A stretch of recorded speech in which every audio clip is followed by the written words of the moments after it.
Welcome to this explainer. Today, we are completely rethinking someone you've probably seen all over your social media feeds, the 13th century poet, Rumi. We have no fluffy agendas today. Instead, we're jumping straight into a 7-minute journey of rediscovery. Our goal? To build a truly wholesome, grounded understanding of Sufism and its absolutely surprising relevance to Gen Z. But before we go any further, I want you to look at this question right here. What human problem is this line trying to illuminate?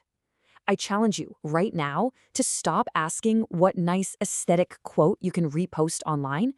If we just stop treating Rumi like a greeting card and actually start treating his poetry as a tool for profound inner questions, literally everything changes.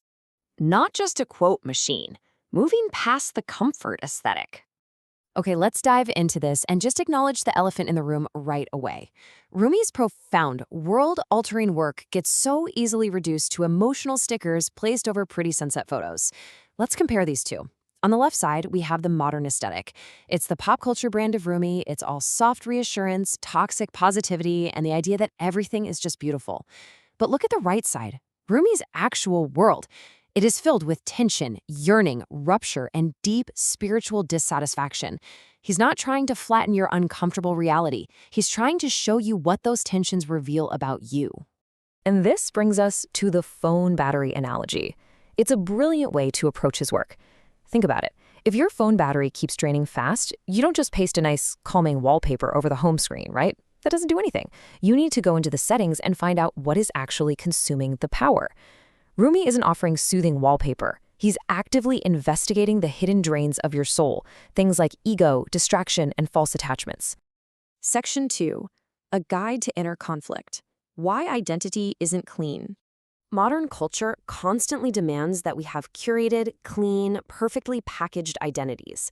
But Rumi, he does the exact opposite. He focuses entirely on our inner divisions. Look at these contradictions.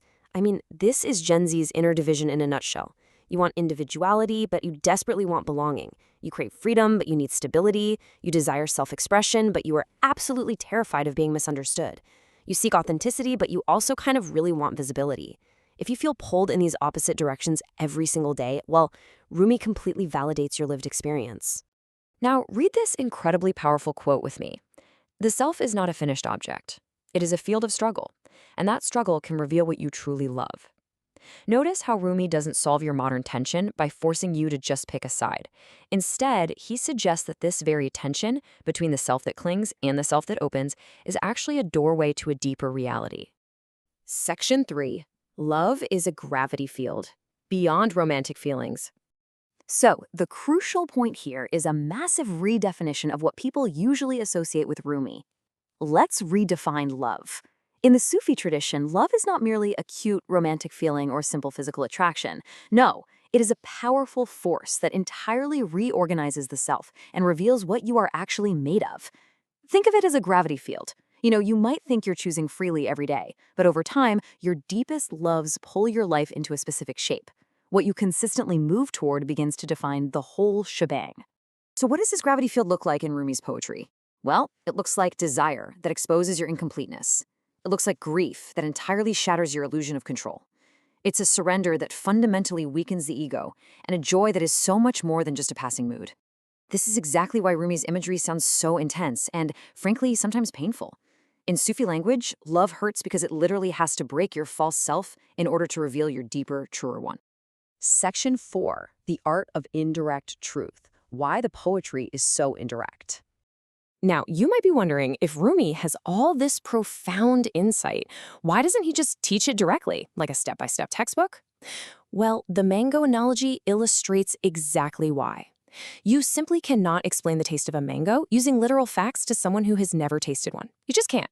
The experience requires an entirely different kind of access. Rumi uses vivid images to help you recognize something already living inside you. He completely bypasses your logical mental defenses to speak directly to your underlying longing. But because he bypasses the analytical mind, we have to be really careful as readers. We're dealing with different kinds of truth here. Emotional truth, spiritual truth, symbolic truth, and literal truth. And guys, they are not the same thing. When an indirect line from Rumi feels deeply personal to you, You must actively figure out which specific kind of truth it's actually pointing toward. Section 5, Reading Rumi with Purpose, the Master Framework. Okay, I promised you a practical, wholesome tool to stop reading Rumi just as a fleeting mood and start engaging him for true meaning. Here is your master framework, taken directly from the source tradition. Look at the first row. When Rumi uses a surface image, words like wine, fire, or death, he is almost never being literal. Look at the inner state row below it. Wine or death translates to profound inner states like longing or ego surrender. When he's criticizing something, he's actually targeting pride, distraction, or false certainty. And when he invites, he's calling for remembrance, humility, and transformation. It's like a giant puzzle. You have to translate the surface to the soul. But to use that framework correctly, we absolutely must anchor the abstract poetry back to its concrete roots, the Muzzle Sufi context.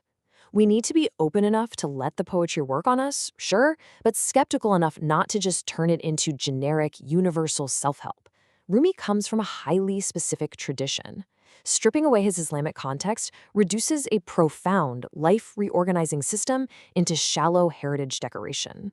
So I want to ask you directly, right now, if a line sounds inspiring, but the context disappears, do you actually still know what the line is for? Just think about that. I want you to test your own reading habits with this. Because if your answer is no, you're probably just reading it as a vibe, rather than grasping the actual worldview behind it.